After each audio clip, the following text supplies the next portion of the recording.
Games media and conversations about gaming, specifically on Twitter, over the past few months and years has become so disingenuous, specifically in regards to if a game succeeded or failed. I have seen thousands of posts, comments, and articles online talking about a game specifically failing or succeeding, both monetarily and in terms of it being a good game or not, that is purely based off of the agenda of whoever's putting out that piece of content. For example, yesterday I saw a tweet that a person, I don't think they were bashing on Oblivion Remastered by any means or anything, but they said it's official, Skyrim has more players than Oblivion Remastered, and they posted the concurrent players on Steam. The amount of context there that is missing is ridiculous. Number one, Oblivion was like the most played game in the world in April. Number two, Oblivion came out for free on Game Pass. Yes, Skyrim is also on Game Pass. However, 99% of the people that have played Skyrim have already purchased it on Steam before Game Pass was even a thing. So obviously, there are way more people probably playing the brand new Oblivion Remastered. They're just probably playing it on Game Pass, or they're playing it on console and not playing the Steam version of the game because it's a worse deal for the consumer. Doom: The Dark Ages is another game that came out by ID Software, the third game in the newer Doom games, and I think it was a pretty good game. I didn't like it as much as the previous ones. However, people are touting this as the failure for the Doom franchise, that the franchise Doom is now, no pun intended, doomed. Why? Because it has 30,000 players on Steam. The amount of context missing here is insane. Doom: The Dark Ages was a game that came out for $70. It was also a game that is $100 for the early access version. It's also a game that you're paying $70 for only probably 15 to 20 hours of content if you don't replay the game. It's also a game that came out day one for free on Game Pass and is by far more played by console players than it is by PC players. So with that context, you would say, oh, I might save my money and play it on Game Pass instead of, paying $70 or $100 to play it on Steam or play it early. It just doesn't make sense why a lot of people, or the majority of people, would play this game on Steam. The actual company, ID Software, also came out and actually said this game reached 3 million players 7 times faster than their previous game, Doom Eternal. So when people are just posting the Steam number and saying the game's a failure, it's a blatant misrepresentation of the entire situation and doesn't include any of the other context or what the company's saying of how well the game is actually doing. But I do understand, obviously, the company is going to try to say it's a success regardless because they want to make money, obviously, and they don't want to say to everybody that their game was a failure. I do get that, but I don't think we should just not take any of that into account.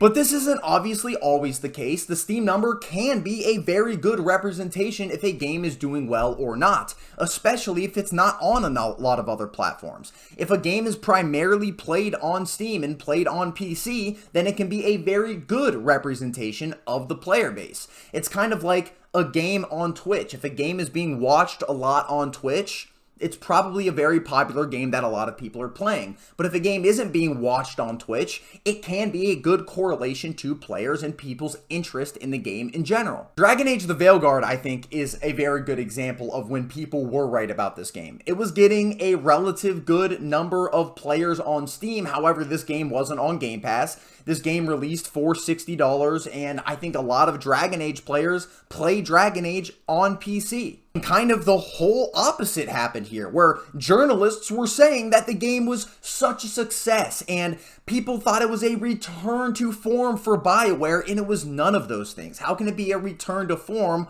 for BioWare if it was nothing like anything BioWare had done previously? It was nothing like any of the previous Dragon Age games either. And all of the people posting about this game, whether it was biased or not biased on their opinions about the game or the controversy surrounding it, a lot of people were posting it didn't even hit 100,000 players on Steam. And for that game, it probably was a relatively good representation because of the context surrounding it. But the Steam number is not a universal measure of success for all games, only for some of them. The last example here is Assassin's Creed Shadows, and I know this is another game that had a ton of controversy. There was people on both sides. Some people wanted this game to succeed and some people wanted this game to fail. And no matter what happened, they were going to say that this game was a failure for Ubisoft or a success for Ubisoft. And Ubisoft itself, even outside of their video games, had a lot of controversy with the whole 10-cent potential buyout, them end up getting 25% of the company and that investment, etc. But Shadows was another game that only got about 65,000 peak concurrent players on Steam,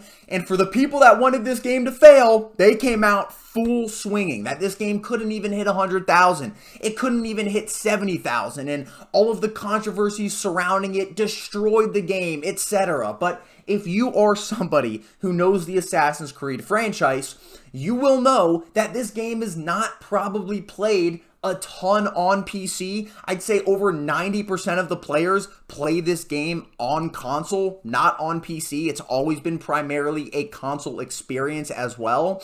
In addition to this, if you're going to play it on PC, would you rather play it on the Ubisoft Plus subscription where you might be paying $15 or $20 and then can play the game day one? Or would you do the opposite and spend full price for this game to play it on Steam? For the consumer, it's just better not to play this game on Steam or potentially even play it on console, and that's where most of the players were. And we know that because, again, Ubisoft has stated, and other people have talked about and stated, that this was the second highest selling or highest player numbers that they've ever had after launch, aside from Assassin's Creed Valhalla. So by those metrics, you could say it's the second most successful game in the entire Assassin's Creed franchise, behind Valhalla, which came out during peak COVID. And listen, I'm someone who does not really like Ubisoft games. I don't like the same exact Ubisoft formula for all of their open world games. I'm not a huge Assassin's Creed guy and haven't been since Black Flag, but I, after looking at the whole situation in the context, can say maybe it wasn't the most successful game in Ubisoft's history,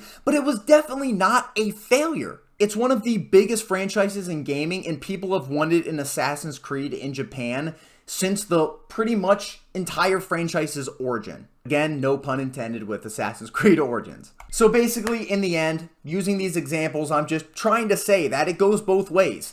I'm just tired of seeing every single day, before or after a game comes out, that this game was a success or this game was a failure based off of the Steam numbers or based off of your bias towards wanting this game to be good before it comes out, which is what a lot of the journalists do. Thank you guys for watching the video. Let me know if you agree or disagree down below. I would love to hear your guys' opinions on this. And again, I'm not saying I loved or hated any of these games I talked about. I'm just trying to outline where we're at right now in gaming media and gaming journalism and just content creators talking about games in general.